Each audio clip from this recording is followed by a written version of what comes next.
Hello. तो आज जो हम लोग पढ़ने वाले हैं वो है थर्मल प्रॉपर्टीज ऑफ मैटर। देखो, सबसे पहले हमें इस वर्ड का मतलब पता होना चाहिए। Thermal means heat, and heat और टेम्परेचर दो डिफरेंट वर्ड है। हीट एक अलग वर्ड है, टेम्परेचर एक अलग वर्ड है। What is the difference between heat and temperature?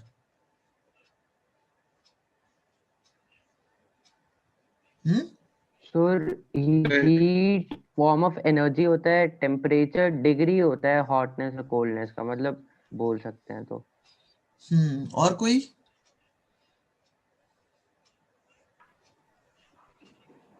Sir temperature measure किया जाता है और हीट एक एनर्जी है। हम्म देखो, हीट के लिए तो सिंपल सा एक वर्ड आप जानते हो, heat is a source of energy. But इसके अलावा भी इसका एक फिजिकल मीनिंग है। क्या है वो? Which produces in us sensation of hotness और कोल्डनेस।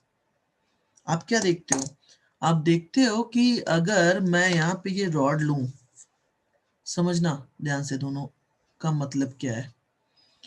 मैंने एक रॉड लिया और इस रॉड के वन एंड पे हमने इसको टेम्परेचर देना स्टार्ट किया। हमने कहा इसको मैंने DQ टेम्परेचर दिया। क्या होगा? धीरे धीरे इसका टेम्परेचर राइज करेगा, और राइज करेगा तो यहां से रेडिएशन को ये इमिट करेगा इसके सरफेस से। तो हमें क्या लगता है, ये क्या हो रहा है? गर्म हो रहा है। यस और नो? हमें एक सेंसेशन होता है, गर्म पानी में हाथ डालते हैं तो हमें फील होता है ये गर्म है। हम ठंडे पानी में हाथ डालते हैं तो हमें फील होता है ये ठंडा है। दैट मीन्स हम क्या देखते हैं? उसका स्टेज देखते हैं।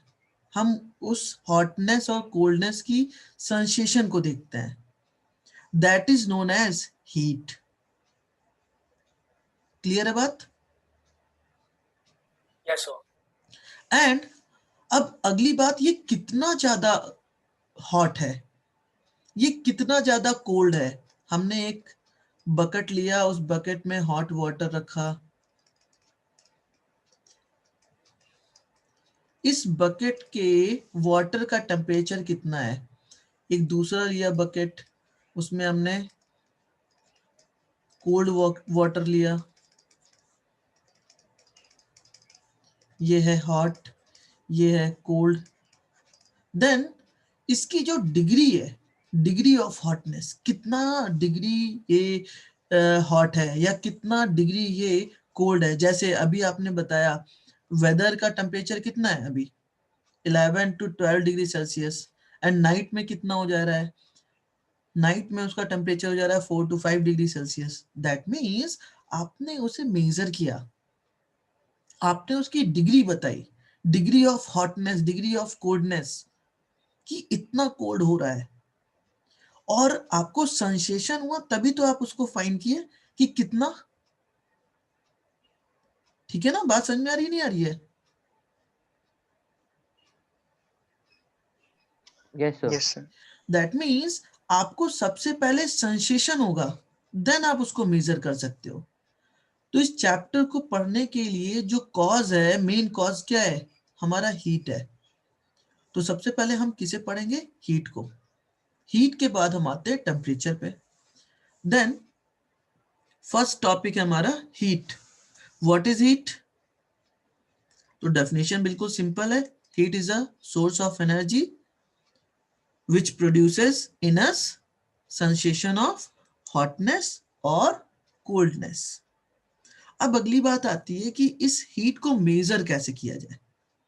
ठीक है ना? अब देखो, इस हीट को मेजर करने के मैं दो एक्सपेरिमेंट यहां ड्रॉ कर रहा हूं। मैंने कहा है कि ये वाटर है और इस वाटर को हमने कुछ दिया, हमने कुछ दिया। क्या दिया नहीं पता। इसका टेम्परेचर था 20 डिग्री सेल्सियस, और हमने इसको एक ऐसी क्वांटिटी दी, एक ऐसी फिजिकल क्वांटिटी दी जिसके देने पे इसका टेम्परेचर चेंज हो गया 20 से 80 डिग्री सेल्सियस। बात समझ में आ रही है नहीं आ रही है? हमने एक ऐसी क्वांटिटी दी जिसकी वजह से इसका टेम्परेचर चेंज हो गया 20 डिग्री से 80 डिग्री सेल्सियस। या फिर एक दूसरा एग्जांपल लिया, हमने फिर से सेम वाटर लिया जिसका टेम्परेचर 80 डिग्री सेल्सियस था, और इससे हमने कुछ निकाल दिया, कोई एक फिजिकल क्वांटिटी हमने निकाल दी कुछ अमाउंट में, और ऐसा होने पे इसका टेम्परेचर 80 डिग्री सेल्सियस से 20 डिग्री सेल्सियस हो गया। तो वो जो फिजिकल क्वांटिटी है इसे कहते हैं हम हीट, और इस हीट को डिफाइन किया गया कैलोरिक थ्योरी ऑफ हीट से। कैलोरिक थ्योरी, कैलोरिक थ्योरी क्या कहता है?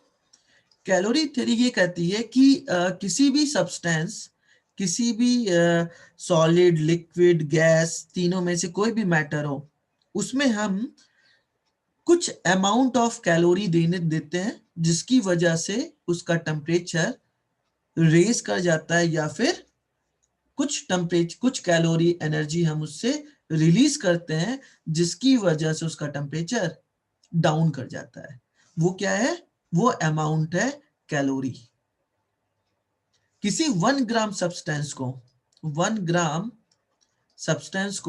1 डिग्री टेम्परेचर चेंज करने में जो एनर्जी लगती है उसे हम कहते हैं 1 कैलोरी। ये इसकी डेफिनेशन है। मींस किसी 1 ग्राम सब्सटेंस में के 1 ग्राम सब्सटेंस, या वाटर ले लो, 1 ग्राम ऑफ वाटर का 1 डिग्री सेल्सियस टेम्परेचर चेंज करने में जितनी एनर्जी लगेगी, जितनी हीट मिलेगी, that heat is known as 1 calorie. बात समझ में आई?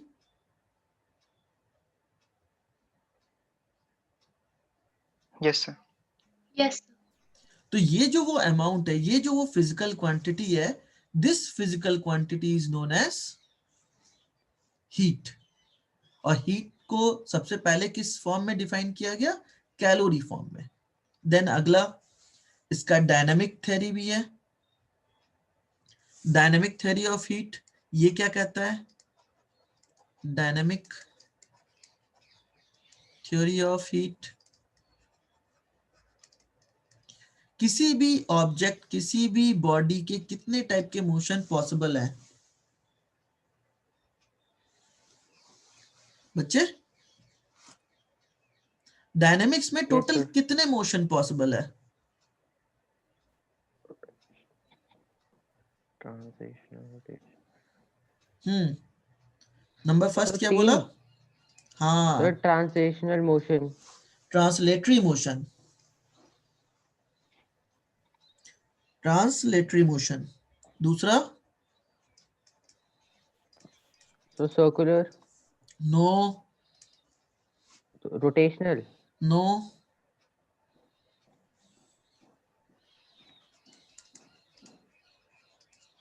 Vibratory motion. And third, rotatory motion. ये 3 टाइप के मोशन पॉसिबल है ओवरऑल। अब ट्रांसलेटरी मोशन में आपको पता है ऑब्जेक्ट कैसा मूव करता है? लीनियर। वाइब्रेटरी में अगर कोई इलेक्ट्रॉन है वो इस तरीके से वाइब्रेट करता रहेगा, और रोटेटरी में कोई भी सिस्टम में वो रोल करता हुआ जाएगा। मींस फ्रिक्शन की वैल्यू इस सिचुएशन में क्या होती है? मिनिमम रोलिंग में। तो ये 3 टाइप के मोशन पॉसिबल है। तो किसी भी सिस्टम को, हमने ये एक ऑब्जेक्ट लिया, इस ऑब्जेक्ट को अगर हम हीट देते हैं, अगर हम किसी भी ऑब्जेक्ट को हीट देते हैं तो इस सिस्टम, इस ऑब्जेक्ट के अंदर ये तीनों तरीके के वाइब्रेशंस पॉसिबल हो सकते हैं और बहुत तेजी से होंगे। क्यों? क्योंकि इसको एनर्जी मिल गई। ये ट्रांसलेटरी भी मोशन करेगा, ये वाइब्रेटरी मोशन भी करेगा एंड ये रोटेटरी मोशन भी करेगा। इस तरीके की थ्योरी को कहते हैं हम डायनेमिक थ्योरी ऑफ हीट, कि किसी भी ऑब्जेक्ट को हम हीट देते हैं तो उसमें तीनों टाइप के मोशंस पॉसिबल है। अब कंस्ट्रेंट को हम चेंज करते रहेंगे, उसके ब्याह पे अलग अलग तरीके के मोशन हमें मिलते रहेंगे। ठीक है, क्लियर है? यस। ओके, देन अब एक बात बताओ, इससे हमें हीट दे के क्या चाहिए? वर्क? आवाज नहीं आ रही। बच्चे आवाज नहीं आ रही क्या? सब बीच में रुक गई थी, अब आ रही है। हाँ सर, बीच में आपके रुक गए थे आवाज। ओके ओके ओके, नाउ अब आ रही है? Yes sir. हाँ, मैंने कहा कि अगर किसी बॉडी को हम हीट देते हैं तो उससे क्या उम्मीद करते हैं कि वो क्या करे? वो वर्क करे। फॉर एग्जाम्पल, आपने एक मोटरसाइकिल को पेट्रोल दिया, petrol is a source of energy. आपने क्या दिया? पेट्रोल दिया। जितना ज्यादा पेट्रोल दोगे, जितना ज्यादा डीजल दोगे, उसके ब्याह पे वो कार उतनी ज्यादा आगे वर्क कर पाएगी। यस और नो? Yes sir.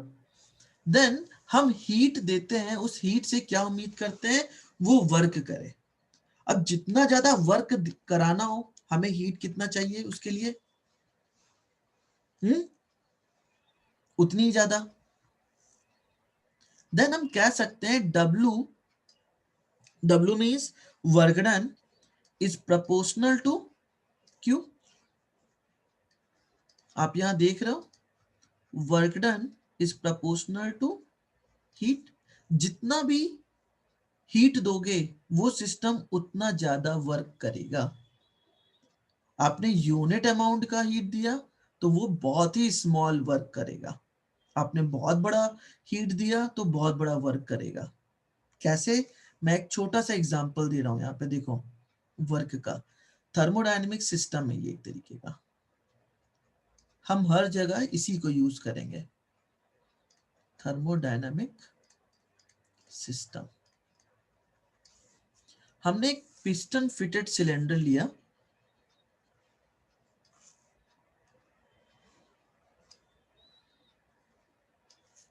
और इसका पिस्टन ये रहा, इस पॉइंट पे फिक्स कर दिया इसे।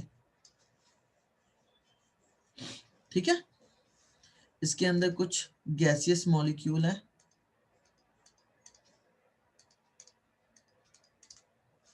यूनिफॉर्मली फिल है, और यहां से इसको हीट देना स्टार्ट करते हैं। हमने इसे DQ हीट दिया। जो चेंज ऑफ हीट है वो कुछ इतनी है। क्या होगा फिर? सबसे पहले ये हीट, जो मॉलिक्यूल ग्राउंड लेवल पे होंगे इस पिस्टन में, उन्हें मिलेगी, और उसकी वजह से उसकी इंटरनल एनर्जी इंक्रीज करेगी। अभी तक क्या था, जब कोई भी हिट नहीं कर रहा था तो इसके अंदर का टोटल मोशन, टोटल एनर्जी कितनी? कांस्टेंट, क्योंकि हर एक पार्टिकल हर एक डायरेक्शन में मूव कर रहा होगा। ठीक है ना? देन जैसे ही आपने हीट दिया, सबसे नीचे के ग्राउंड लेवल पे इसकी एनर्जी, इसकी इंटरनल एनर्जी बढ़ी। तो इंटरनल एनर्जी बढ़ने पे ये क्या करेगा? ये अपने एक्सिस के क्रॉस वाइब्रेट करना स्टार्ट करेगा, और इस वाइब्रेशन की वजह से वो लगातार अपने ऊपर जो पार्टिकल होंगे उस पे हिट करेगा, और हिट करने पे उसकी भी इंटरनल एनर्जी चेंज होगी, बिकॉज इसने क्या किया? एनर्जी को ट्रांसफर किया कोलिजन के थ्रू इस अपने ऊपर वाले पार्टिकल को। ऐसे ही ये क्या करेगा? ये अपने ऊपर वाले पार्टिकल को करेगा। ऐसे करते करते एक पार्टिकल मान लो इस पॉइंट पे आके इसे हिट करता है, वर्क डन की वैल्यू आ जाएगी। नहीं, अभी नहीं आएंगी। अभी तो ये सिर्फ एक पार्ट खिलाया, ऐसे ही फिर दूसरा पार्ट खिलाएगा, ऐसे करते करते करते करते यहाँ पे इस पॉइंट पे कुछ नंबर ऑफ फोर्स वर्क करना स्टार्ट करेगा। हमने इसके ऊपर एक रेत का छोटा सा टीला रखा है, ठीक है ना। तो क्या होगा, इसकी वजह से ये ऊपर नहीं जा सकता, मतलब ये यहाँ फिक्स रहेगा। कब तक? जब तक इसका वेट इसके फोर्स के इक्वल होगा। जैसे ही ये जो मॉलिक्यूल है जो इस पे फोर्स अप्लाई कर रहे हैं वो ग्रेटर देन हो जाएगा इसके वेट से, देन ये पिस्टन ऊपर की ओर मूव करेगा। सर आपकी आवाज नहीं आ रही। अब आ रही है?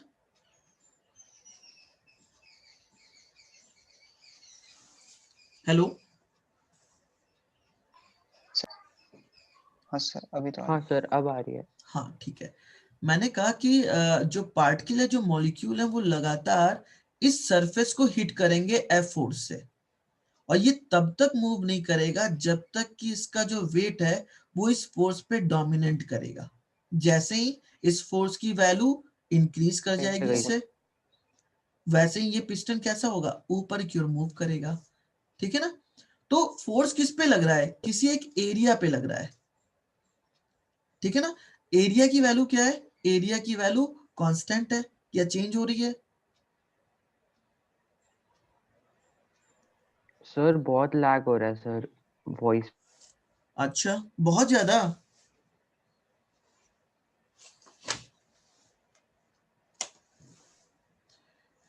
वेट वेट वेट, कोई नहीं, ये रेजिस्टेंस है, डोंट वरी। हाँ, मैं ये कह रहा था कि जो ये इसका एरिया है, जो पिस्टन का एरिया है, ये इस एरिया की वैल्यू कांस्टेंट है या चेंज हो रही है? सर कांस्टेंट है। कांस्टेंट है, मींस एरिया आपका कांस्टेंट। और फोर्स क्या है? इस एनर्जी की वजह से, इस हीट की वजह से लगातार मॉलिक्यूल इस पे हिट कर रहा है, दैट मींस फोर्स की वैल्यू चेंज हो रही है। Yes sir. Yes sir. Therefore force per unit area क्या होता है? प्रेशर। इस पे कौन सी क्वांटिटी चेंज हो रही है? प्रेशर। एरिया तो कांस्टेंट है, फोर्स बट चेंज होता जा रहा है, दैट मींस प्रेशर की वैल्यू चेंज हो रही है। अब आफ्टर सम टाइम ये पिस्टन हमने माना कि इस फोर्स की वैल्यू, इस प्रेशर की वैल्यू एक टाइम से, मतलब ये जो ऊपर से वेट नीचे काम कर रहा है इस रेत का, इससे बड़ी हो गई, देन ये पिस्टन कुछ यहां पहुंच जाएगी। हमने कहा यहां से ये dx डिस्टेंस ऊपर गई, ठीक है। तो ऐसा होने पे क्या हुआ, पहले इसका वॉल्यूम मान लो v था, अब क्या हो जाएगा, चेंज हो जाएगा, यस ठीक है सर। ना।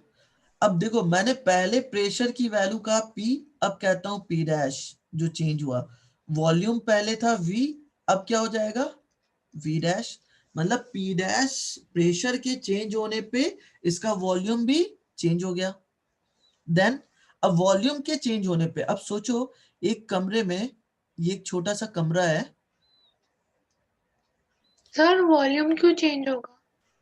बच्चे इसलिए वॉल्यूम चेंज होगा कि अभी तक पिस्टन यहाँ पे था, इस पॉइंट पे ये, और अब पिस्टन कहाँ पहुंच गया, यहाँ पहुंच गया। तो बताओ वॉल्यूम चेंज हुआ कि नहीं हुआ? यस। ठीक है ना, एरिया बढ़ गया। देखो इस साइड की इसकी थिकनेस बढ़ गई, इसकी लेंथ बढ़ गई, आप कह सकते हो। थिकनेस नहीं, लेंथ बढ़ गई, थिकनेस तो सेम है। यस। तो इसके लेंथ बढ़ने से इसका वॉल्यूम चेंज हो जाएगा। अच्छा अब देखो, मैंने कहा एक छोटा सा ये रूम है और इसमें 50 बंदे बैठे हैं, इसमें 50 बंदे बैठे हैं। देन इनका नेचर कैसा? भाई 50 बंदे इस तरीके से बैठे हैं कि मान लो इसमें अगर आराम से बैठना हो बच्चों को तो 30 बच्चे बैठ सकते हैं इस कमरे में। और मैंने इस 30 की लिमिट में 50 स्टूडेंट को घुसा दिया है, क्या होगा? प्रेशर इंक्रीज हो जाएगा।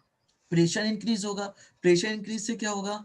दो बंदे हैं, अगल बगल बैठे हैं, अभी तक आराम से सर वो बैठे थे। वॉल्यूम इंक्रीज करने की Collision कोशिश होगा। करेंगे।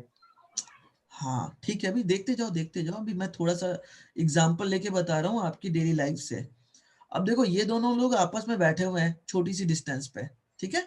देन ये और नजदीक आ गए, क्लोज क्लोज बैठ गए, ये देखो क्लोज क्लोज बैठा दिया। तो अब जैसे ही ये थोड़ा सा भी हिलेगा, इसका हाथ दूसरे वाले को मान लो लगता है, तो क्या बोलेगा, यार हाथ संभाल के रखो, ऐसे मत करो, बोलेगा ना, क्योंकि पहले डिस्टेंस था वो आराम से बैठा था। अब 30 की स्पेस में मैंने 50 को बैठा दिया, देन इन दोनों के बीच में आर्गुमेंट होगा, और आर्गुमेंट होगा तो ऐसे ही बहुत से लोगों में आर्गुमेंट होगा, तो कमरे का टेम्परेचर या इनके माइंड का टेम्परेचर इंक्रीज कर जाएगा। यस और नो? Yes sir. अब अगर मैंने इनका स्पेस समझो, अब यही चीज यहां भी होती है। अब अगर मैं इस छोटे से बॉक्स में स्टूडेंट एज अ मॉलिक्यूल है, ठीक है, अब इस छोटे से मॉलिक्यूल, इस छोटे से स्पेस में मैंने जरूरत से ज्यादा नंबर ऑफ मॉलिक्यूल्स को इंटर कर दिया, तो इसका टेम्परेचर क्या हो जाएगा, राइज कर जाएगा। यस और नो? Yes sir. या तो आप टेम्परेचर को चेंज करो, मॉलिक्यूल के नंबर को चेंज करो तो भी टेम्परेचर चेंज हो जाएगा, या तो इसको हीट दो तो भी टेम्परेचर चेंज हो जाएगा। अब देखो इसके वॉल्यूम को मैं इंक्रीज कर देता हूँ, जो पुराना वॉल्यूम था इसको मैंने इंक्रीज कर दिया जस्ट डबल। तो अब जो बंदा ये साथ में बैठा था वो क्या करेगा, थोड़ा रिलैक्स फील करेगा या नहीं करेगा? डेंसिटी कम हो जाएगी। डेंसिटी कम नहीं होगी, पार्टिकल तो 50 ही है, टेम्परेचर कम हो जाएगा। टेम्परेचर कम हो जाएगा, ठीक है ना। तो टेम्परेचर कम हो जाएगा। अब देखो अगर यहां से ये पिस्टन मूव कर गया ऊपर, इसका मतलब इसके अंदर स्पेस और बढ़ गया, अभी तक मॉलिक्यूल इतने में टकरा रहे थे, अब जैसे ही स्पेस हुआ इसका टेम्परेचर कुछ लो हो जाएगा। यस और नो? लो होगा या यस रेस सर। करेगा वो यस। मैटर नहीं करता है, मैटर अभी ये करता है कि चेंज हो जाएगा। तो हमने कहा इसका टेम्परेचर भी चेंज हो गया, टी डैश। यस। अब देखो टेम्परेचर, स्पेस के बढ़ने पे, वॉल्यूम के बढ़ने पे इसकी रैंडमनेस भी चेंज हो जाएगी। अभी इतने वॉल्यूम में पार्टिकल थे, मान लो 1 मोल पार्टिकल थे, 10⁻23 पार्टिकल थे, अब उसका वॉल्यूम बढ़ गया, तो पहले छोटे से एरिया में उनका स्पेस था वाइब्रेशन का सिर्फ इतना, अब जैसे स्पेस बढ़ा उसका वाइब्रेशन का स्पेस बढ़ गया, देन रैंडमनेस चेंज होगी या नहीं? सर रैंडमनेस मतलब? रैंडमनेस बच्चे ऐसा कि एक छोटे से, फिर से देखो यही सेम है, मैं इस छोटे से कमरे में 50 बच्चे को रखा हुआ हूँ, 30 की स्पेस थी, मैंने 50 को घुसा रखा था, तो ये सारे क्या थे, बहुत ही मतलब सटे सटे बैठे हुए थे, तो इनकी रैंडमनेस मतलब मूव करने की पॉसिबिलिटी बहुत कम। अब जैसे ही मैंने स्पेस दे दिया, अब इनके अंदर रैंडमनेस आएगी या नहीं आएगी? Yes sir. तो ये क्या है, पार्टिकल के ये मोशन की रैंडमनेस है कि इनके पास कितनी पॉसिबिलिटीज है मोशन की। तो जब छोटी सी जगह थी तो रैंडमनेस, और उस जगह को मैंने एक्सटेंड कर दिया तो रैंडमनेस चेंज हुई। यस। हुई ना? इसे कहते हैं, डिग्री ऑफ रैंडमनेस को कहते हैं एंट्रोपी, दैट मींस इसकी एंट्रोपी चेंज हो गई। इसीलिए यही 4 एटम वेरिएबल्स एक ऐसे हैं जो कि चेंज होते हैं किसी भी थर्मोडायनेमिक प्रोसेस में, इन्हीं को कहते हैं हम थर्मोडायनेमिक वेरिएबल्स। क्या कहते हैं? Thermodynamic variables. तो ये सारा खेल किसकी वजह से हुआ? ये देखो शुरुआत, अगर ये होता ही नहीं तो हम उसे हीट देते नहीं तो वो वर्क करता नहीं, वर्क करता नहीं तो ये वेरिएबल आते नहीं। तो प्रिंसिपल क्या है? प्रिंसिपल ये है, ये कॉज है। तो जितनी ज्यादा किसी भी सिस्टम को हीट देंगे, जितनी ज्यादा उसके वेरिएबल में चेंजेस, उसके वेरिएबल में चेंजेस आएंगे। उतने ही ज्यादा आएंगे। देन उसका वर्क डन उतना ही ज्यादा होगा। भाई ये देखो dx डिस्प्लेस किया, ये और ज्यादा डिस्प्लेस कर सकता था, तो ये और ज्यादा वर्क करता। तो हम प्रोपोर्शनलिटी को इक्वलिटी में कन्वर्ट करते हैं। ठीक है, अब हम वापस आ रहे हैं इसी पे। मुझे सिर्फ ये बताना था, इस सारे फसाद की जड़ यही है, इस पूरे प्रिंसिपल या इस पूरे चैप्टर की, यहीं से सारी चीजें स्टार्टिंग होती है। तो work done is proportional to heat. जितनी ज्यादा हीट दोगे ये सिस्टम उतना ही वर्क करेगा। यस और no? Yes sir. Then proportionality को इक्वलिटी में कन्वर्ट करते हैं। W is equal to J into Q। ये जो J है इसे कहते हैं joule, and this law is known as Joule's law.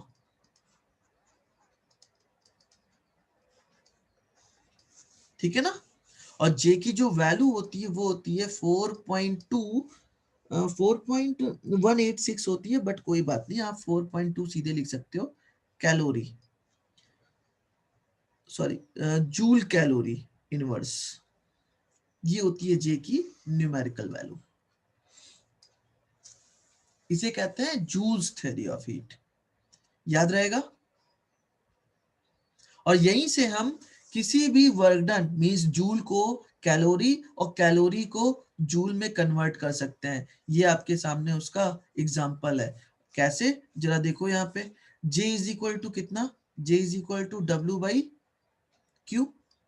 और इसकी यूनिट क्या होती है? इसकी यूनिट होती है जूल की, वर्क डन की यूनिट जूल, Q की यूनिट कैलोरी। क्या मिल रहा है आपको? जूल पर कैलोरी मिल रहा है ना?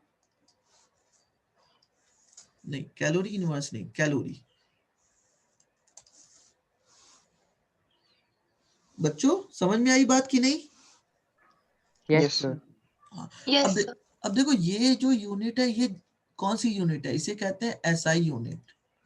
और जूल को अर्ग में कन्वर्ट करते हैं तो वो कौन सी यूनिट होती है?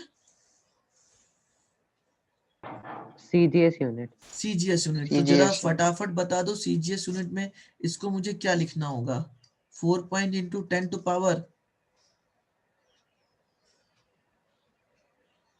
Sir 10 to power 7। Yes 10 to power 7, 10 to power 7 erg calorie inverse. ठीक है, बात समझ में आई? तो आगे से हम इस पैरामीटर के बिहाफ पे किसी भी एनर्जी को जूल और कैलोरी में कैसे कन्वर्ट करेंगे सीख लिए। ठीक है? सर ये जूल्स लॉ की थ्योरी यही होगी कि work done is directly proportional to heat, फिर वो constant W equals to JQ। Yes yes yes, इसी को कहते हैं Joule's mechanical equivalent of heat. हम इस थ्योरी को basically mechanical equivalent of heat मानते हैं। जितना भी आप वर्क करोगे उतनी ही एनर्जी प्रोड्यूस होगी या लॉस होगी। काइनेमेटिक्स में आप लोग करते थे ना? बताओ। क्या सर? जितना वर्क करते थे वही तो एनर्जी होती थी। Yes sir. Doing work is known as energy. तो वही उसी का एग्जांपल है ये। और उसके साथ एक कांस्टेंट आ जाता है जिसकी वैल्यू 4.2 जूल कैलोरी इनवर्स या फिर 4.2 into 10 to power 7 erg calorie inverse होती है। अब देखो अगली बात, ये तो पूरी बात थी हीट को लेकर। ठीक है, अब हीट तो हमें समझ में आ गई। क्या है heat? Heat is a source of energy which produces in us sensation of hotness और coldness। ठीक है ना? अब अगली बात आती है टेम्परेचर। टेम्परेचर बेसिकली बहुत सिंपल सी डेफिनेशन है, डिग्री ऑफ हॉटनेस और coldness is known as temperature, degree of hotness और कोल्डनेस। इसके बिहाफ पे हम पता कर लेते हैं कि कोई भी ऑब्जेक्ट कितना हॉट है या कितना कोल्ड है। और ये जो पूरा का पूरा हम पढ़ रहे हैं, टेम्परेचर से रिलेटेड जितनी भी स्टडी होती है इसे कहते हैं थर्मोमेट्री। ठीक है, अब टेम्परेचर की बात आ गई तो टेम्परेचर से रिलेटेड स्केल की बात हमें करनी पड़ेगी, जो हम लोगों ने मैथमेटिकल फिजिक्स में पहले ही कर चुके हैं। तो मैं डायरेक्टली बताता हूं सीधे समझाते हुए, टेम्परेचर स्केल, टेम्परेचर स्केल। अच्छा, एक बात बताओ, कभी भी किसी स्केल को बनाते हैं जब, तो कहां से स्टार्ट करते हैं? उसकी मिनिमम और मैक्सिमम वैल्यू से। यस और no? Yes sir. Yes sir. तो हमने माना सबसे इनिशियली, मैं एक बार रिवाइज भी करता चल रहा हूं कि इनिशियली हमने माना कि कोई भी बॉडी फ्रीज कब होती है?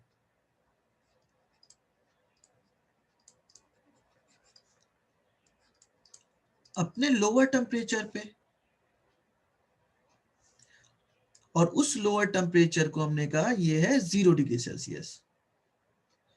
और बॉयल कब होती है?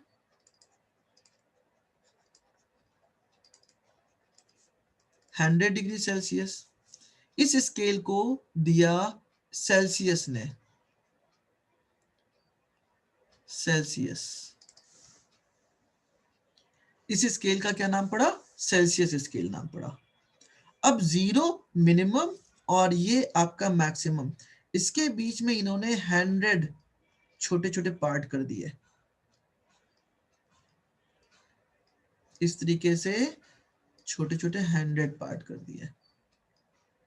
और एक पार्ट की वैल्यू इसके, जो ये एक छोटा सा स्मॉलेस्ट यूनिट है, इसे कहा गया 1 डिग्री सेल्सियस। अब दूसरा स्केल मेजर किया गया, वो था आपका फ़ारेनहीट। फ़ारेनहीट, फ़ारेनहीट में जो मिनिमम टेम्परेचर था फ्रीजिंग पॉइंट का, वो था 32 डिग्री फ़ारेनहीट। और मैक्सिमम था 212 डिग्री फ़ारेनहीट बॉइलिंग पॉइंट पे। और इसको भी इन्हीं के डिफरेंस, इसका डिफरेंस कितना होगा बताओ जरा? 180 180 फ़ारेनहीट। तो 180 छोटे छोटे पार्ट में इसको भी डिवाइड किया गया। और एक स्मॉलेस्ट यूनिट की जो वैल्यू ली गई, इसे कहा गया 1 डिग्री फ़ारेनहीट। ठीक है, थर्ड स्केल जो बनाई गई वो थी आपकी केल्विन स्केल। इसके पीछे का जो थ्योरी है बहुत इंपॉर्टेंट है, अभी बताता हूं मैं आपको। केल्विन स्केल, केल्विन स्केल की जो टेम्परेचर थी फ्रीजिंग पॉइंट की, वो थी 273 डिग्री सेल्सियस, सॉरी केल्विन। और जो मैक्सिमम थी बॉइलिंग पॉइंट, वो था आपका 373 डिग्री केल्विन। अब बच्चे देखो, केमिस्ट्री में आप लोग 15 भी लगाते हो आगे, 273.1516, बट कोई बात नहीं, यहाँ पे वो मैटर नहीं करता, हम इससे काम चला लेते हैं। अब इसे हमने 100 इक्वल पार्ट में ब्रेक कर दिया। और एक जो स्मॉलेस्ट यूनिट थी वो हमारी बनी 1 केल्विन। अब तीनों के बीच का रिलेशन देखते हैं। हमने एक टेम्परेचर माना जो तीनों में कॉमन है, ये हमने मेजर कर दिया। हमने कहा इसकी वैल्यू है TC, मतलब टेम्परेचर इन सेल्सियस। इसकी वैल्यू ले लिया TF, टेम्परेचर इन फ़ारेनहीट। इसे ले लिया TK, टेम्परेचर इन केल्विन। ठीक है, यस और no? Yes sir. Yes sir. Yes, अब sir. अब देखो, आप इस वैल्यू को पकड़ो और इसका डिफरेंस सबसे पहले लोअर के साथ लो, means TC minus 0 upon total difference ले लो, 100 minus 0 is always equal to, same काम यहां भी, TF minus 32, TF minus 32 upon, फिर इसका भी overall 200, 12 minus 32 is always equal to, बिल्कुल सेम काम यहां भी, TK माइनस 273 अपॉन, इसका कितना हो जाएगा, 373 माइनस 273। इसको थोड़ा सा और सॉल्व करते हैं, तो इसे हम लिख सकते हैं TC upon 100 is equal to TF minus 32 upon 180 is equal to TK minus 273 upon 100। क्या कोई कॉमन है क्या, इसको काट सकते हैं, कोई कॉमन वैल्यू 20 है ना? Yes sir. तो हम कह सकते हैं वैल्यू क्या मिल जाएगी हमें, TC upon 5 is equal to TF minus 32 upon 9 is equal to TK minus 273 upon 5। ये मिल गई हमें।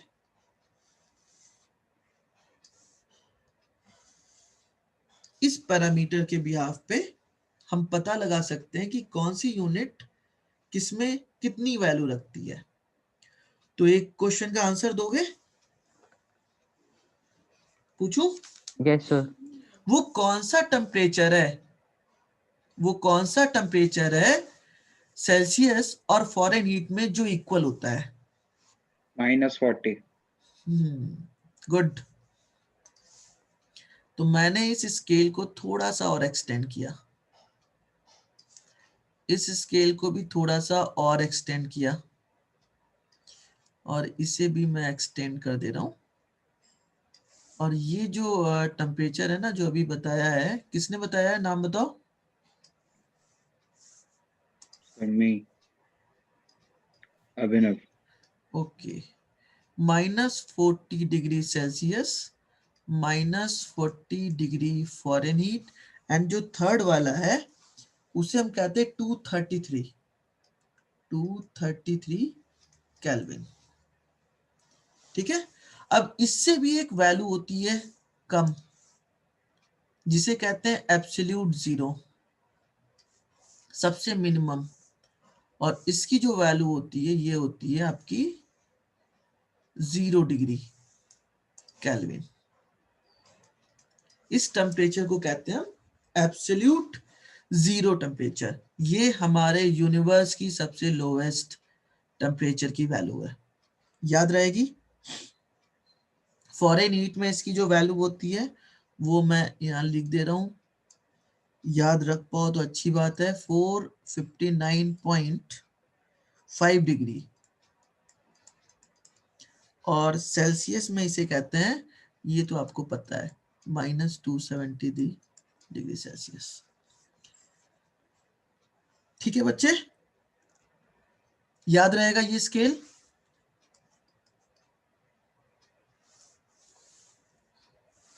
सर हम 3 यूनिट क्यों लेते हैं टेम्परेचर मेजर करने के लिए? 3 नहीं 4 लेते हैं, अभी तो एक बताया नहीं है, एक और है र्यूमर, बट उसे पढ़ने की जरूरत नहीं है। ये अलग अलग सिटीज के अलग अलग है। ठीक है, ये ब्रिटेन का है, ये जो आप फ़ारेनहीट देख रहे हो, ब्रिटेन में जो मिनिमम टेम्परेचर है जिसके बिहाफ पे हम बोलते हैं ना फ्रीजिंग पॉइंट, जो आपका वाटर है फ्रीज कर जाता है, वो वहां का 32 डिग्री फ़ारेनहीट है।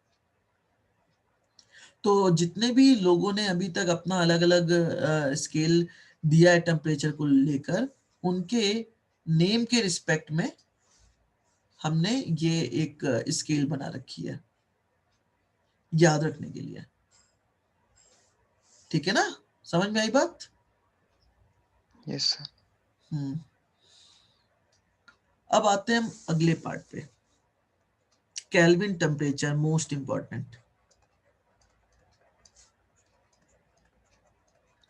आज भी इस पे रिसर्च हो रहा है। क्या होता है केल्विन टेम्परेचर, जिसे हम एब्सोल्यूट टेम्परेचर कहते हैं। अब आपके पास दो, केमिस्ट्री में भी आपने पढ़ा होगा कि अभी आपने देखा है, ऊपर देखो जरा यहाँ जाओ, ये रहा। इस एक्सपेरिमेंट में अभी हमने देखा कि जैसे जैसे प्रेशर की वैल्यू बढ़ रही थी, उसका टेम्परेचर इंक्रीज कर रहा था। और प्रेशर के बढ़ने पे वॉल्यूम नहीं, ये तो अलग थिंग है। वॉल्यूम के भी बढ़ने पे टेम्परेचर की वैल्यू इंक्रीज करती है। तो केमिस्ट्री में यही दो लॉ भी हैं, थर्मोडायनेमिक्स में आपने पढ़ा है। पहला लॉ किस नेम से है? बॉयल्स। बॉयस नहीं, बॉयस तो P प्रोपोर्शनल टू 1/V है। V, yes sir. मैं टेम्परेचर के रिस्पेक्ट में कह रहा हूँ। Charles. Charles law. हाँ, P proportional to T and V proportional to T, ये दो पढ़ा है आपने। तो मैं एक ही के रिस्पेक्ट में ही समझाता हूँ, फिर उसी को मैं एक्सप्लेन कर दूंगा साथ में।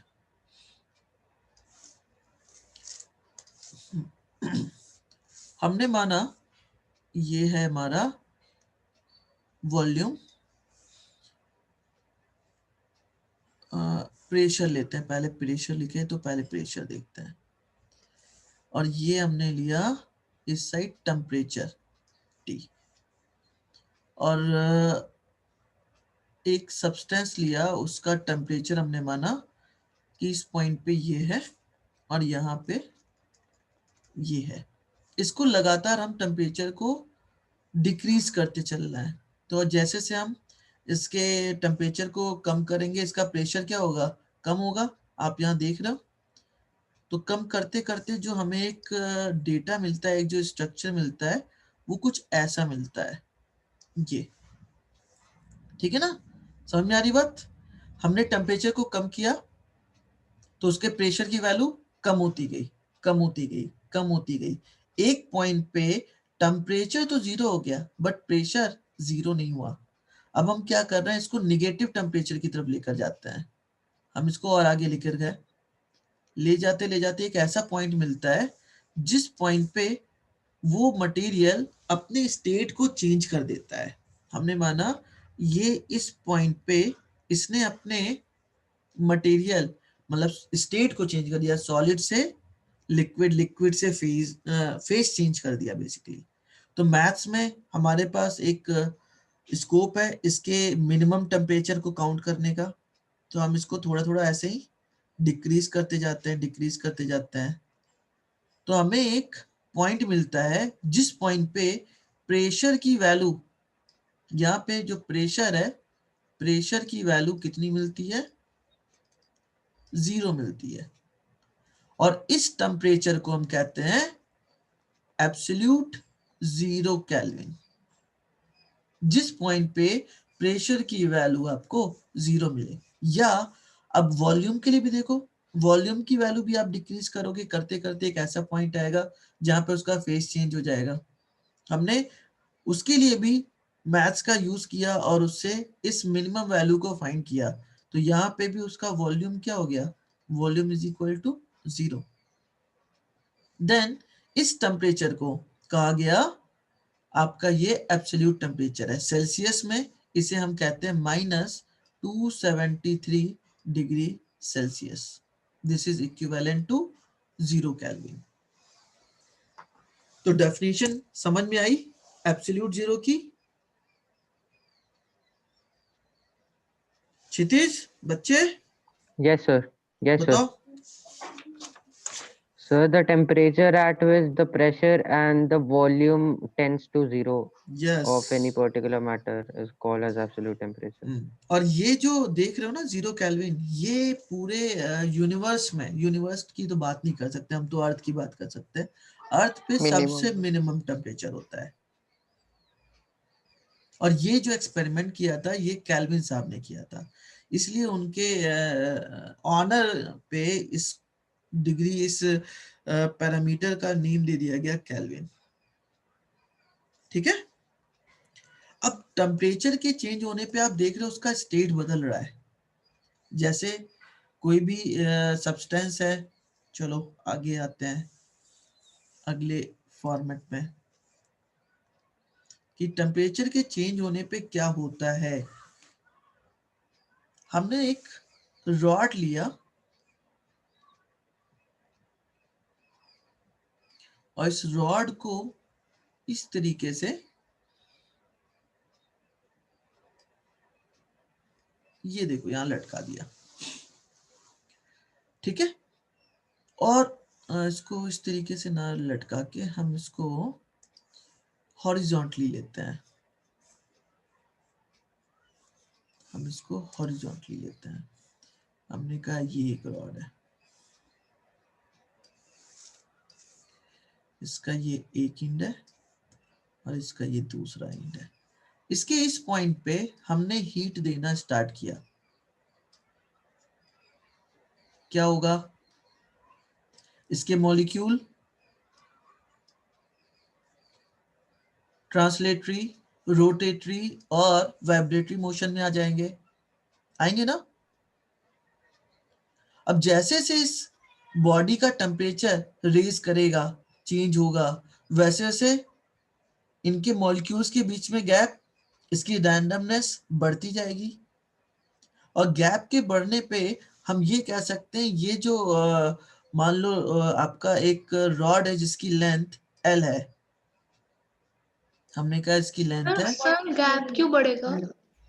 क्यों नहीं बढ़ेगा बच्चे, ये बताओ। अभी एनर्जी आपको मिलेगी, आप मान लो स्कूल से थक हार के घर पे आए, ठीक है, और थक हार के आए और आपको खाना तुरंत नहीं मिलेगा तो कैसा फील करोगी?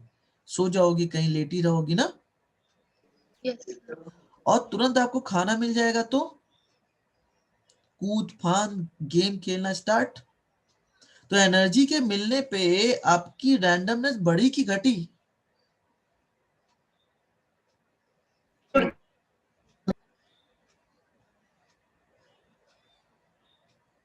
नहीं समझ में आया मुझे, फिर से बताओ। यस सर समझ। हाँ ठीक ठीक ठीक। देन हमने क्या कहा, हमने कहा इसको जैसे ही आपने एनर्जी दिया, इसके मॉलिक्यूल्स के बीच में थोड़ा सा गैप आ गया, थोड़ा सा चेंज आ गया। हमने कहा उस चेंज की वैल्यू है, बहुत हल्का सा चेंज आता है, कोई इतना बड़ा चेंज नहीं आता। हमने कहा वो चेंज आया डेल्टा एल का। तो ये जो चेंज है डेल्टा एल, या ये जो अब इसकी लेंथ हो गई, हमने कहा अब इसकी लेंथ हो गई एल डैश। इस चेंज की वजह से इसकी लेंथ हो गई एल डैश, और इसे हम कह सकते हैं L dash is equal to L plus delta L. Yes और नो?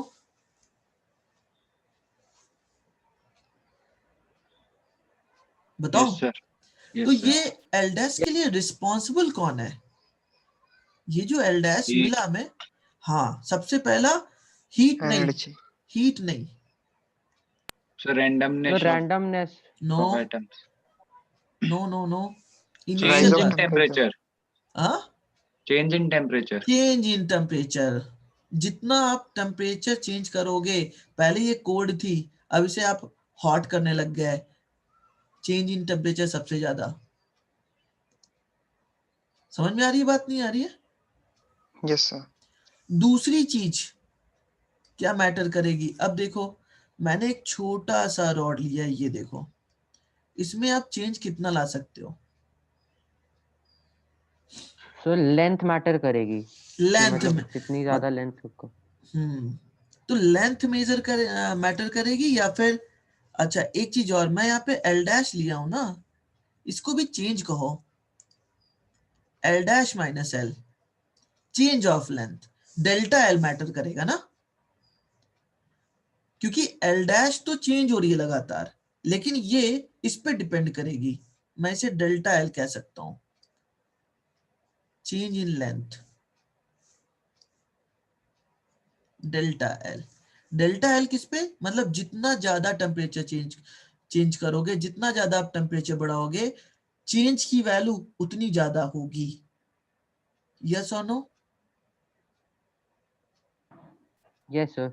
Yes, sir. और इसकी लेंथ जितनी बड़ी होगी, जितनी बड़ी होगी उसके अंदर चेंज उतना ही बड़ा आएगा। ठीक है ना?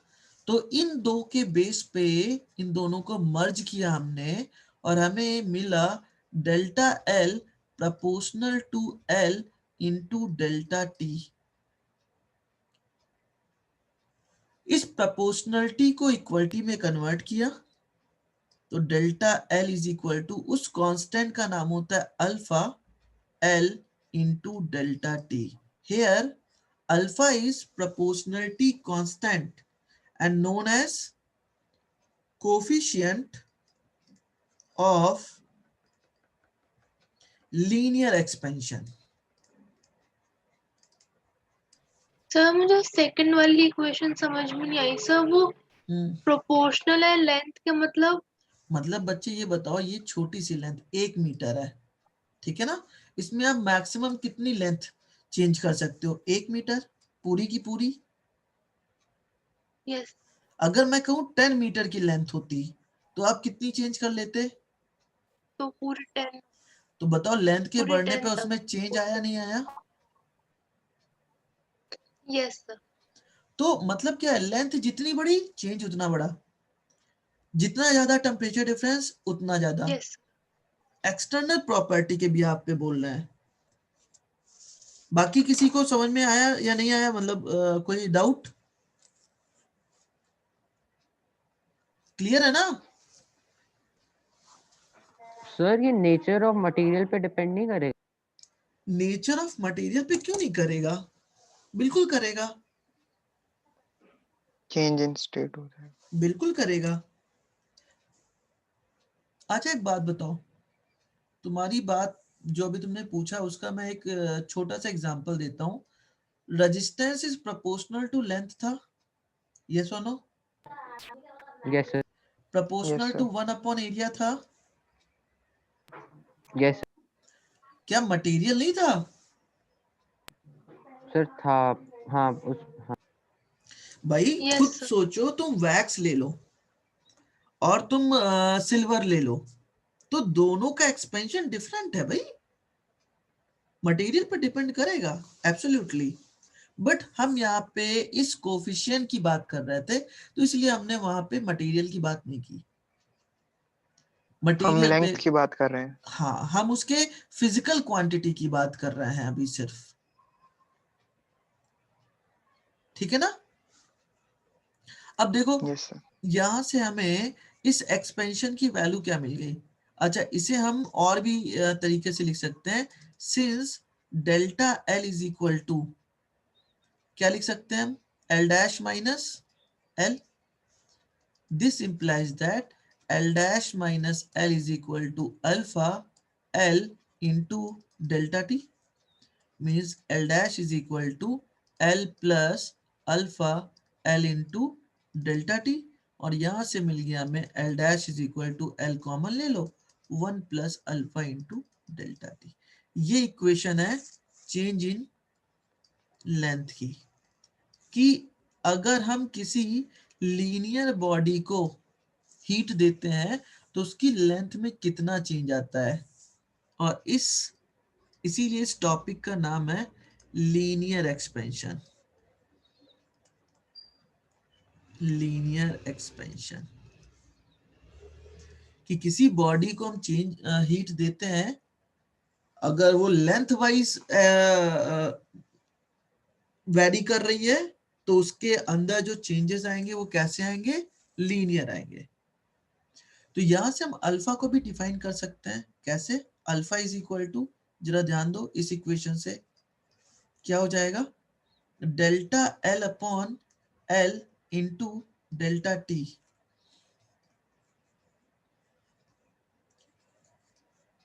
मीन्स किसी यूनिट लेंथ के रॉड में यूनिट डिग्री का चेंज करने पे उसका एक्सटेंशन यूनिट होता है, या आप कह सकते हो उसका extension he coefficient of linear expansion है। समझ में आई बात? नो सर, समझ में नहीं आया। हाँ चलो देखो फिर से। इफ मैंने माना if L is equal to 1 metre and delta T is equal to 1 degree Celsius, then alpha is equal to delta L। ये बात समझ में आई? Yes sir. देयरफॉर किसी यूनिट लेंथ के रॉड में अगर 1 डिग्री का चेंज करें तो जो एक्सटेंशन होगा that is known as coefficient of alpha. Linear expansion. Okay. Yes. ठीक है, यस। तो जरा आप लोग एक बात बता दो फटाफट मुझे, unit of alpha and dimension of alpha.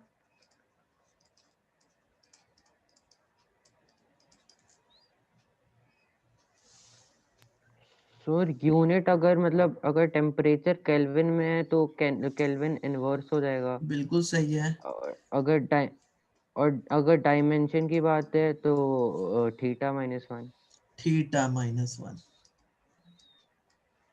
और कैपिटल K -1। सुहानी बच्चे समझ में आया आपको? सर डायमेंशन थीटा क्यों है? टेम्परेचर को हम किस क्वांटिटी से रिप्रेजेंट करते हैं? थीटा और यस सर। के। यस। तो ये यस। तो आपकी स्ट्रेन है, delta L upon L cut हो जाएगी। कट हो जाएगी। अब देखो यहाँ से एक और आपको फॉर्मूला मिल जाता है। आप लोग थर्मल प्रॉपर्टी सॉरी सॉलिड की प्रॉपर्टी में पढ़े होंगे, डेल्टा L अपॉन L आपका क्या होता है? स्ट्रेन,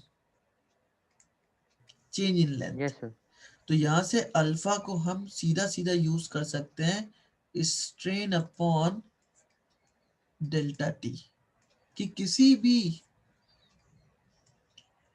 बॉडी, किसी भी वायर के वायर में 1 डिग्री टेम्परेचर चेंज करने में जो भी स्ट्रेन जनरेट होगा that is known as its coefficient of linear expansion. सही है? Yes sir. यस। ठीक। अब देखो अलग अलग मटेरियल का, कुछ मटेरियल हैं जिनकी बात मैं कर रहा हूं। आप यहां से समझ सकते हो कि जितने वायर हम हमारे घरों में यूज होते हैं उनका लीनियर एक्सपेंशन की वैल्यू क्या होती है। जैसे एल्यूमिनियम, सर कोएफिशिएंट हर एक केस में अलग होगा ना? अभी देखो ना, अभी वही बताने जा रहा हूं। मटेरियल, और इस साइड लिख लेता हूं अल्फा, किसमें? डिग्री सेल्सियस इनवर्स और डिग्री केल्विन इनवर्स। अब अच्छा एक चीज और, वेट वेट वेट, इसको हम केल्विन में ही मेजर करते हैं और इसकी जो वैल्यू होती है इंटू 10⁵ होती है। आप लोग ये एक्सपेरिमेंट इस साल तो कर पाओगे नहीं, नहीं तो पता चलता आपको। मैं फिर भी आपको प्रोवाइड कराऊंगा इसका भी। Aluminium, brass, then iron, copper, gold, then glass and lead. अब जो हमारा एल्यूमिनियम है, एल्यूमिनियम की जो अल्फा की वैल्यू होती है वो होती है 2.5 इंटू 10⁵ डिग्री केल्विन इनवर्स। जो ब्रास है उसका है 1.8, आयरन की होती है 1.2, कॉपर की होती है 1.7 एंड सिल्वर की होती है 1.9 एंड गोल्ड की होती है 1.4। ग्लास की अप्रोक्सीमेट होती है nearly equal to 0.32 and last lead की होती है 0.29। ये इनकी वैल्यूज है। अब देखो सबसे बड़ी अल्फा किसका,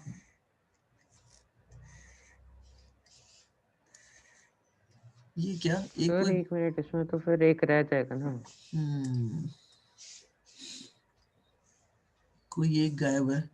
एल्यूमिनियम का 1.25, ब्रास का 1.8, आयरन का 1.2, कॉपर का 1.7, गोल्ड का, ठीक है,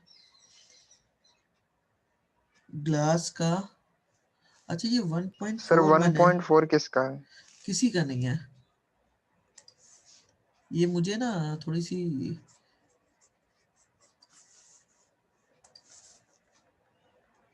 रिफ्रैक्टिव इंडेक्स में मैं चला गया था, कोई बात नहीं।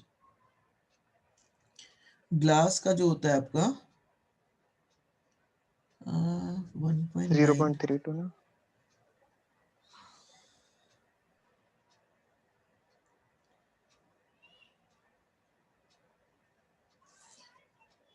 आयरन का 1.2, कॉपर का 1.7, 1.7, ठीक है।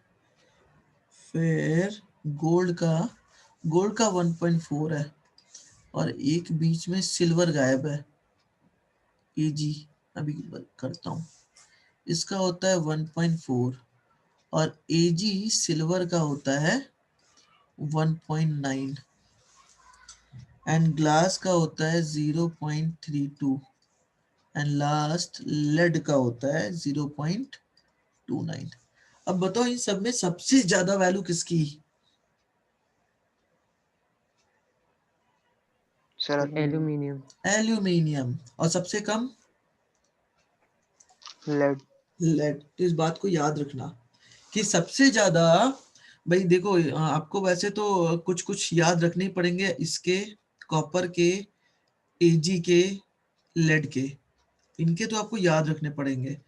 कई बार न्यूमेरिकल में दिया तो ठीक है, अदरवाइज याद रखो कि इतने होते हैं, ठीक है ना। और इसको हम सीरीज मतलब असेंडिंग और डिसेंडिंग में कैसे लगाएं, इस चीज को भी याद रखना।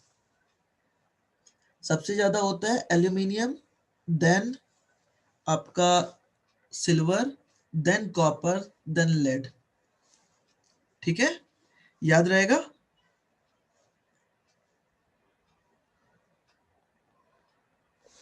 तो सर वैसे अगर इसको देखें तो इसका मतलब ये है कि एल्यूमिनियम बहुत जल्दी एक्सपैंड हो जा रहा है, मतलब हाँ उसका लेंथ। हाँ भाई, तो इसका मतलब ये हीट का बहुत अच्छा वो है conductor comparatively two sulphur. Heat का कंडक्टर नहीं कह सकते हम, इसकी कंडक्टिविटी पे आ सकते हैं इसकी वजह से, लेकिन कंडक्टिविटी सबसे ज्यादा एजी की होती है, सिल्वर की। सबसे जल्दी मेल्ट होता है सिल्वर। तो ये इसका एक्सपेंशन कितना ज्यादा होता है। अब एल्यूमिनियम आप खुद देखो, एल्यूमिनियम को आप ऐसे करके चले जाओ करते हुए, क्या ब्रेक होता है वो? भाई आप मोल्ड इसको ऐसे मोल्ड मोड़ रहे हो ना, ऐसे इसको घुमा रहे हो, तो एल्यूमिनियम पूरा ऐसे घूम जाएगा। आप चाहो तो ऐसे ऐसे राउंड करते चले जाओ, वो टूटेगा नहीं, मतलब वो एक्सपेंड ही कर रहा है ना, उसके अंदर एक्सपेंशन मैक्सिमम है। अगर टूट गया कोई चीज तो एक्सपेंशन नहीं है, कम है। समझ में आ रही बात की नहीं? अगर सर टेम्परेचर अगर उसका लो कर दें तो? टेम्परेचर अगर लो कर देंगे तब भी वो टूट जाएगा। ये आपकी ये सारी चीजें रूम टेम्परेचर पे डिफाइंड है। जो चेंज इन टेम्परेचर है इसको तो सर एल्यूमिनियम मोल्ड नहीं होएगा लो नहीं। टेम्परेचर पे? अब लो पे क्या, अगर आप एल्यूमिनियम को 0 डिग्री टेम्परेचर दे दो, देन मोल्ड करो, नहीं होगा, टूट जाएगा। ये तो उसकी थर्मल कंडक्टिविटी पे डिपेंड करेगा ना। हाँ सर। तो वो तो एक अलग चीज है, अभी आगे हम देखेंगे इस बात को। सबसे ज्यादा थर्मल कंडक्टिविटी Ag की होती है, सिल्वर की। इसीलिए देखो हमारे घरों में जो बैटरी यूज होती है ना, उसमें इन्वर्टर की बैटरी या फिर कहीं भी ज्वाइंट लगाना होता है, हम यूज सिल्वर किसका शीट। सिल्वर का यूज करते हैं। यस, क्यों करते हैं? इसीलिए करते हैं क्योंकि बेटर कंडक्टिविटी। हाँ, इसकी सब बेटर नहीं, इसकी सबसे ज्यादा होती है कंडक्टिविटी। तो ये चार्ट आप लोग याद रखिएगा।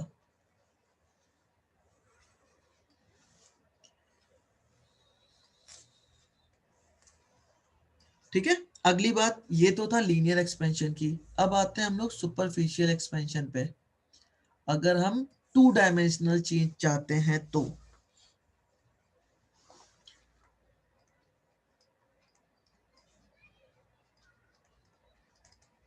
सुपरफिशियल एक्सपेंशन,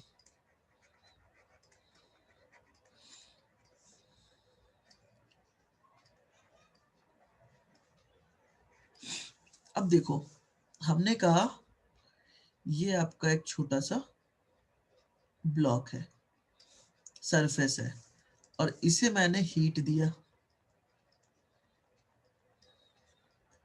अब हीट देने पे इसके सारे कॉर्नर्स थोड़ा थोड़ा एक्सपेंड हो गए, मतलब इसके एरिया में चेंजेस आ गया। कितना एक्सपेंड किया? हमने इसकी वैल्यू ली डेल्टा ए। अब जैसे से हम यहाँ पे इसको हीट देना बढ़ाएंगे या अमाउंट ऑफ हीट को इंक्रीज करेंगे, इसका एक्सपेंशन क्या होगा?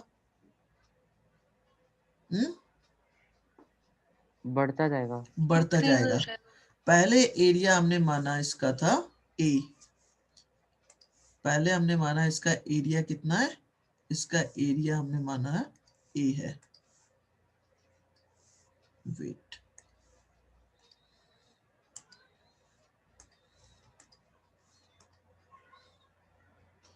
इसका एरिया ए है, और चेंज होने के बाद अब इसका जो एरिया है वो हो गया ए प्लस डेल्टा ए, और इसे हमने कहा ये है ए डैश,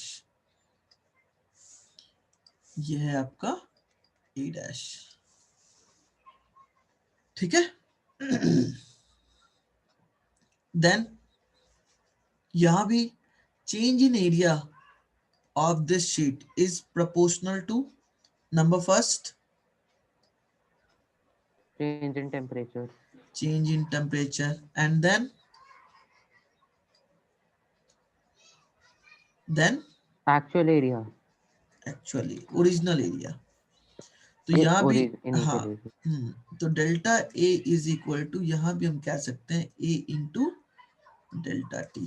तो प्रोपोर्शनलिटी के साथ हम इक्वलिटी को चेंज करते हैं, तो एक कांस्टेंट लाते हैं, delta A is equal to beta into delta T. ठीक है ना, into A into delta t. Here beta is proportionality constant and known as coefficient of superficial expansion.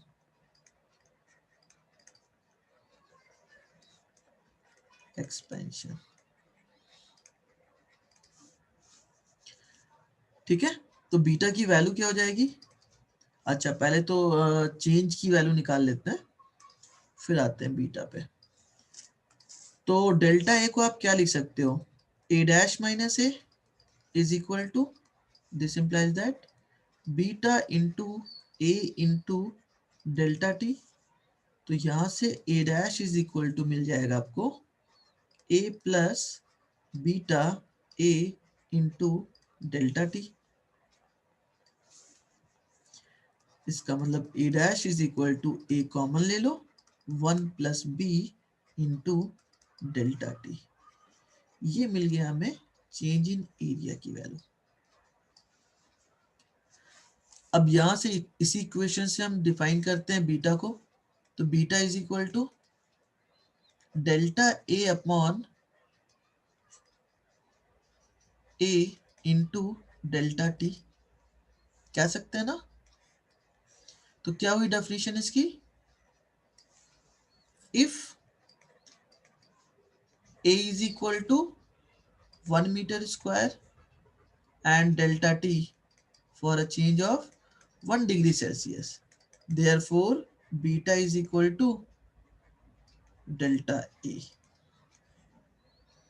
सुहानी बच्चे, समझ में आई बात ये वाली?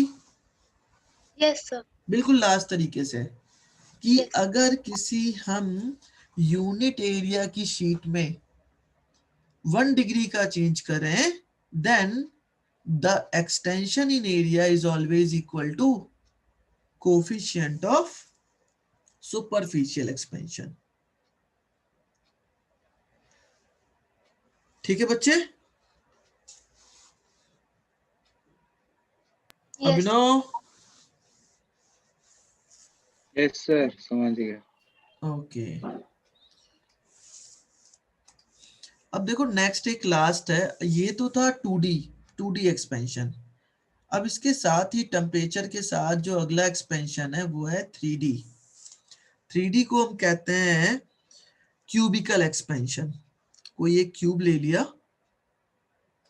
क्यूबिकल एक्सपेंशन या फिर वॉल्यूमेट्रिक एक्सपेंशन भी कह सकते हो, cubicle expansion.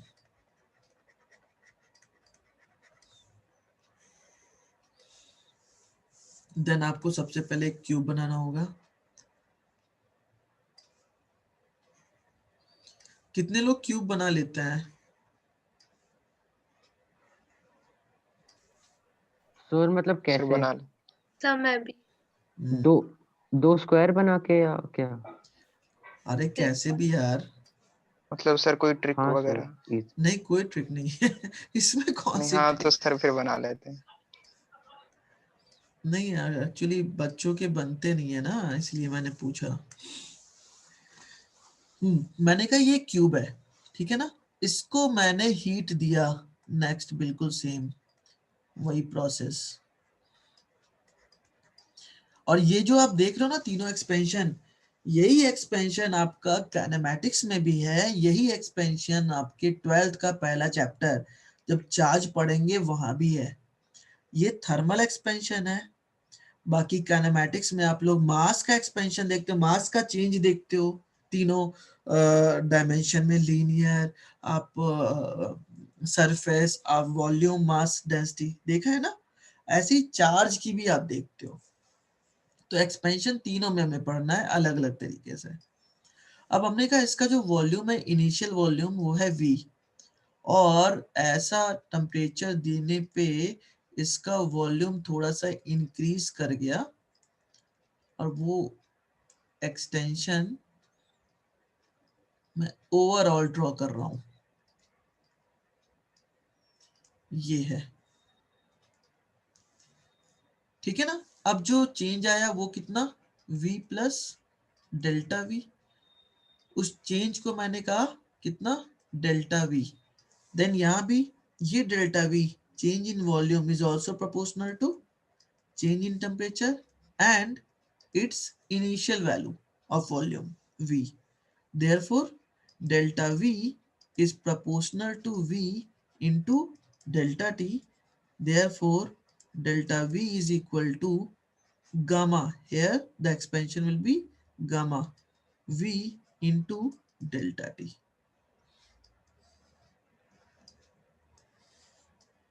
This is proportionality constant known as coefficient of cubical expansion. Cubical expansion. ठीक है। एंड गामा की वैल्यू क्या हो जाएगी, gamma is equal to, thermodynamics का गामा यहीं से आया, एक्सपेंशन से, याद रखना। हम वहां इससे बहुत न्यूमेरिकल करने वाले हैं।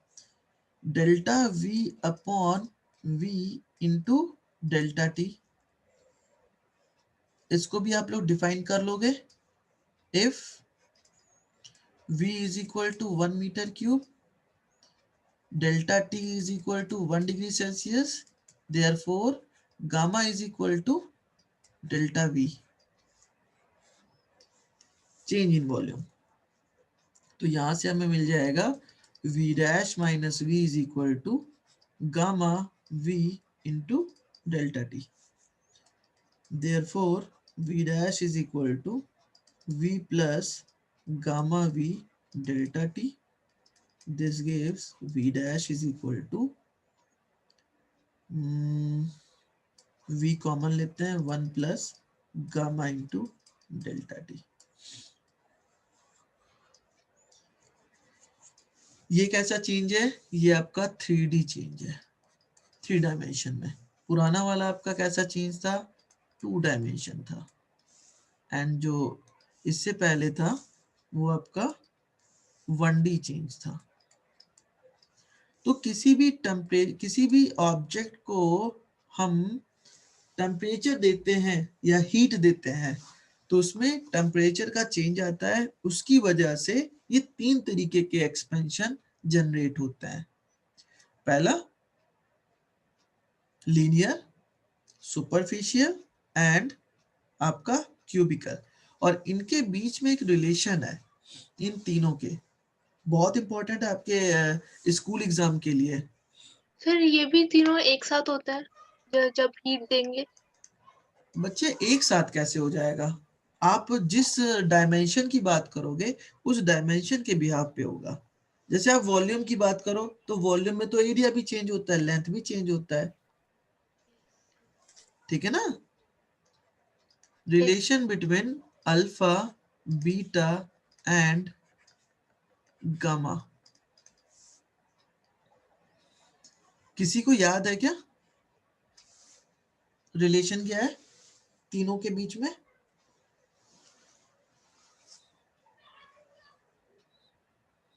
क्षितिज? Sir alpha equals to beta by 2 equals to gamma by 3। हाँ बिल्कुल बिल्कुल बिल्कुल, गुड। अब देखो इसको सॉल्व करने का सिंपल सा तरीका है। आप एक वॉल्यूम कंसीडर करो।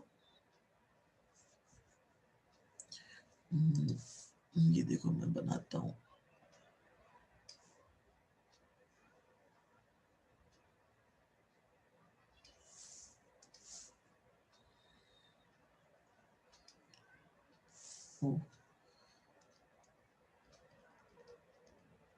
ऐसे नहीं बन पाएगा, ऐसे ही बनेगा।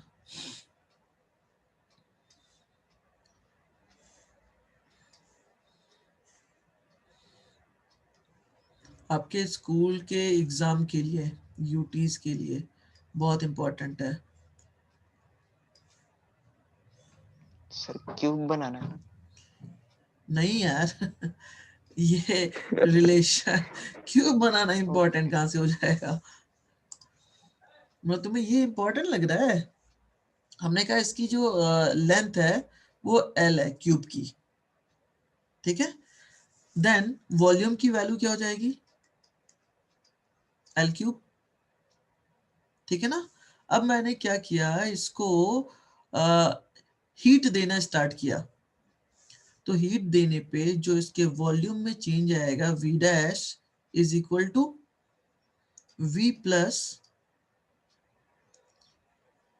या आप ऐसा कह सकते हो, ठीक है कोई बात नहीं, v प्लस, सीधे लिखते हैं कॉमन लेकर v को, v1 plus gamma into delta T. इतने में किसी को दिक्कत? No sir. No sir. अगर इसकी वॉल्यूम की वैल्यू इनिशियली इतनी थी, देन फाइनल वॉल्यूम की वैल्यू क्या हो जाएगी? L डैश क्यूब, ठीक है ना? और L डैश क्यूब का मतलब क्या हो गया? आप कह सकते हो V dash is equal to, L dash की वैल्यू आपको पता है, L dash 1 plus alpha into delta T का होल क्यूब होगा, और ये L होगा, L डैश नहीं, सॉरी। क्यों? क्योंकि L dash is equal to L 1 plus alpha into delta T, ये हम पहले ही निकाल चुके हैं, कह सकते हैं ना? Yes sir. अब अगर हम इसके होल क्यूब को इस पे ऑपरेट करें, देन इसे इक्वेशन 1 बोलता हूं। Then v dash is equal to L cube बाहर हो गया 1 plus alpha into delta T का होल क्यूब। अब एल क्यूब की वैल्यू क्या है v, एंड यहां ध्यान दो ये जो क्वांटिटी है अल्फा इंटू डेल्टा टी, समझना जैसे जैसे टेम्परेचर की वैल्यू बढ़ेगी अल्फा की वैल्यू घटेगा या बढ़ेगा? देखो ऊपर कम हो जाएगा। सर बढ़ेगा सर। बढ़ेगा। अच्छा, अल्फा कहाँ है भाई, ये रहा। जैसे जैसे टेम्परेचर की वैल्यू बढ़ेगी अल्फा की वैल्यू बढ़ेगी घटेगी? क्षितिज कैसे भाई बढ़ेगी? हाँ सर, हाँ सर सर सही है ना? सर घट जाएगी घट इन्वर्सली। जाएगी बिल्कुल। तो इसका मतलब अगर मैं बोलता हूँ और अल्फा की जो वैल्यू है ना वो पॉइंट में है, मतलब मिनिमम अगर लेता हूँ, देखो एक सिंपल सी बात बता रहा हूँ किस केस में हम बाइनोमियल थ्योरम को अप्लाई करते हैं वो मैं बताने जा रहा हूँ। अब मान लो अल्फा की वैल्यू छोटी है, कितनी? क्योंकि टेम्परेचर बड़ा होगा, सीधी सी बात है, वॉल्यूम को आप एक्सपेंड कर रहे हो तो अल्फा की वैल्यू बहुत छोटी होगी। तो हमने माना 0.04, ठीक है। तो ये क्यूब है तो पहले इसका स्क्वायर करो, तो अगर इसका स्क्वायर करोगे तो इसकी वैल्यू कितनी आएगी? 0016। यस और नो? अगर ये अल्फा है तो अल्फा स्क्वायर और छोटी बनी और अल्फा क्यूब की वैल्यू और छोटी बनेगी। देन वी कैन हाँ say that here alpha into delta t is much less than 1। अगर 1 से ये क्वांटिटी बहुत छोटी है देन आप बाइनोमियल थ्योरम यूज कर सकते हो। आप कह सकते हो therefore 1 plus alpha into delta T cube is equal to 1 plus इस 3 से मल्टीप्लाई कर दो अल्फा इंटू डेल्टा टी। तो इस प्रिंसिपल का हमने यूज किया और हमें मिल गया v dash is equal to v 1 plus 3 alpha into delta T, equation 2। अब बच्चे देखो इक्वेशन 1 और 2 को कंपेयर करो। Comparing equation 1 and 2 we get, यहां देखो डेल्टा टी का कोफिशिएंट क्या है? गामा। और यहां पे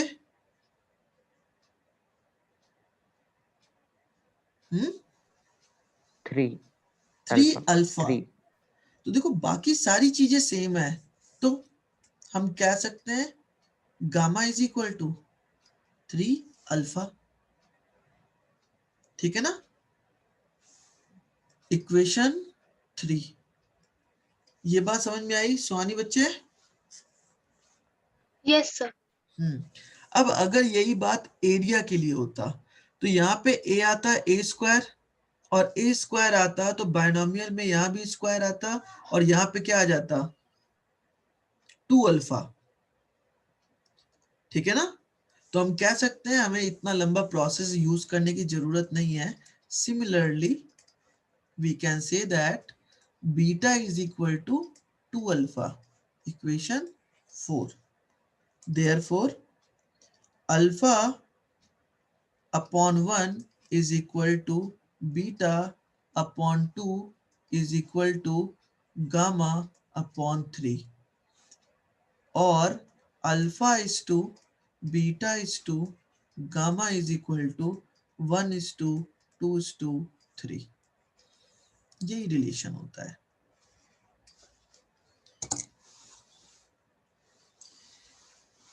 सर हाँ सर आप बोल रहे थे कि ये यूटीज के एग्जाम के लिए इम्पोर्टेंट है, स्कूल के टीचर्स तो ये बोल रहे हैं कि ये कॉम्पिटिटिव एग्जाम के लिए इम्पोर्टेंट है, बल्कि ये प्रूफ भी नहीं करवाया, बोल दिया खुद कर लो प्रूफ। चलो ठीक है कोई बात नहीं, तब इसका मतलब वो नहीं देंगे आपको, फिर आप तो बच गए।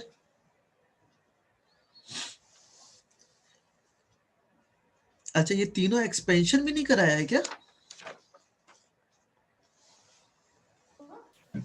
सर ये एक्सपेंशन तो करवाया पर नहीं, अगर एक्सपेंशन कराया है बच्चे तो ये भी आपके लिए इम्पोर्टेंट है। हाँ नहीं कराया है तो कोई बात नहीं,